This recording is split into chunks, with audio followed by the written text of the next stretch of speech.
Knjižnica Josipa Vošnjaka, Slovenska Bistrica, je gostila literarni večer z Renatom Bratkovičem, ki predstavlja svoj roman Plevalec. Plavalec je kriminalka, ki ima to posebnost, da je inšpektorica, torej sem že povedal, ženski lik, je na invalidskem vozičku, vendar je to pri njenem delu ne ovira, to je posebnost te knjige. Drugače pride na prisilen dopust na morje in tam se med plavanjem zaleti v truplo in potem se začne zgodba razvijati. Kako ste v bistvu dobili navdih za to knjigo in zakaj ste se odločili v bistvu ravno za kriminalko?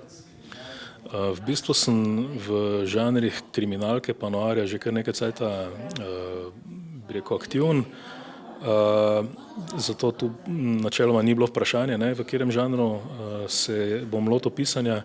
Idejo sem pa dobil preprosto med plavanjem, kjer sem si predstavljal, kaj če bi se zaletel z roko v glavo trupla, recimo.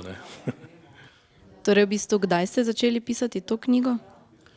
To smo ravno prej ugotavljali, ali 2018 ali 2019, v glavnem bilo je leto pa pol trdega onega garanja, vstajanja ob 4, pol pa še pol leta dela z urednico, tako da vse skupaj je dobri 2 leti dela. Nam lahko poveste, če že nastaja kaj novega? Dejansko ja, konec je malo odprt, zato da smo pustili manevrski prostor za morebitno nadaljevanje, nekaj prizorov že napisanih.